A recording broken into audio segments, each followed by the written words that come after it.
Okay, welcome to example 5. In this example, we're going to take a look at how to actually source some, on top of our density, we're going to source some velocity or vel field. And we're going to do this in two separate source volume nodes, which is also good practice to kind of divide them up a little bit. And this will also give us the freedom to source velocity from anywhere and from any kind of volume.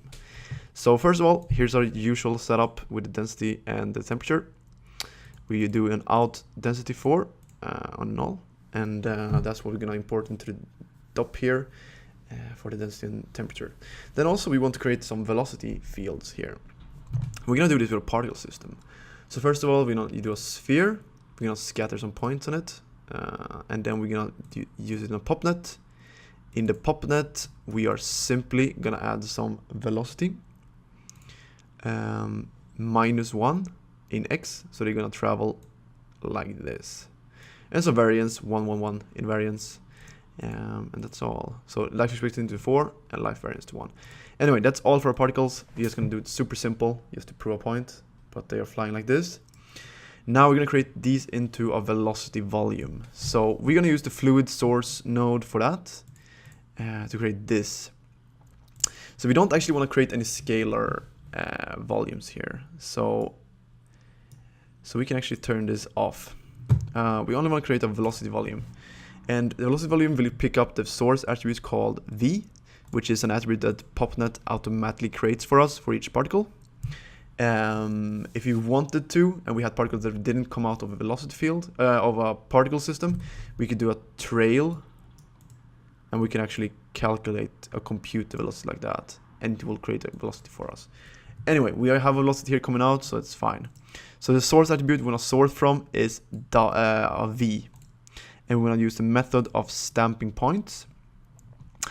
We want to create a field called vel, like this, and yeah, we can choose to add some curl noise to this, like this, but I'm just gonna keep it straight like this for now. We can scale it up here by the multiplier, but I'm gonna keep it at 1. Yeah, that's it. You can choose to play a little with division size to get more resolution in the velocity volume, like this, or if you want to go lower, like that. I'm gonna keep it at 0.23 for now though, because it seemed to work fine. In the sample distance, you might want to play this up a little bit to get like a more densely populated velocity field, but for now it actually worked for me for 0.2 in this, so that's fine. And yeah, that's it. Now we actually have a velocity field, and we can middle mouse click on this and see that all of volume resolution we have 0, 1, and 2, vel x, vel y, and vel z, and they all have the same kind of voxel count, so that's great. And then we're gonna do a null called out vel to export that. So now we want to import both of these strands here into the DOP.NET, both our density and temperature and their velocity field. Let's see how we do that. So let's cancel that. Let's go back. So here we go. So here we have two different source volumes. In the first source volume here called source density, we only want to source the density, right? So we're going to use the density out density 4 in our volume path. And that's it. We're going to scale down the source volume a little bit to 0.05.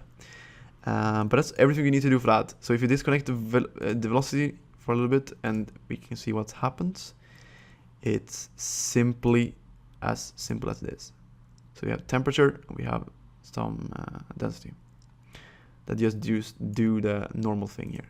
We can bounce the velocity, the buoyancy lift a little bit to 20 to make it rise a little bit faster, like this. But yeah, that's it. So next up, we're gonna source the actual velocity field, or the vel field. We're gonna add in another source volume. We're gonna merge it together with this source volume, like right here. So before it goes into the 5th input of the Pyro solver, we're gonna put a merge, and we can merge these together. And we can have an infinite amount of source volumes here, and we can source all kinds of fields from all kinds of different objects. We can source divergence fields, we can source fuel, we can source burn, we can like anything you want really, and you can source it with multiple ones. So if you want to divide it up like this, which I usually tend to do, that's perfectly fine. So in the source vel, we need to do it for a couple of things. We first need to define where the path to our vel field is, and it's right here. It's object intro to Pyro out vel. Yeah. So all of these can stay the same. We have kind of scaled up velocity a little bit here to get more push in it to 3 instead of 1. In the volume operations tab, we have set the source volume to none and the temperature to none, since we don't have any of those two fields. We don't have density and we don't have temperature. We do, however, have a velocity, and therefore we need to switch it from copy to add. And this will add the velocity to our velocity field we have here. So we can do still things with like the turbulence and stuff like this, but this is simply going to add to that velocity field, which is exactly what we want. So now these particles are going to break up the smoke. And let's see how that looks if you play it now. So it's going to take a little bit, and then we're going to start seeing how the smoke is actually being pushed here by the particles. And as I said, these are kind of velocity we can source from anything. And yeah. So that's how you source velocity from outstanding object. You can source velocity from animation. You can source it from anything really. Another simulation, maybe an RBD object has a velocity to it, and you don't want to do proper collision. You can only source the velocity, and you will get pretty good representation, even though you spare the expenses of actual collisions. So this is a very useful thing that I use a lot. And yeah. So that is how you source a vel field in Pyro. Thanks you guys for watching. See you in the next tutorial.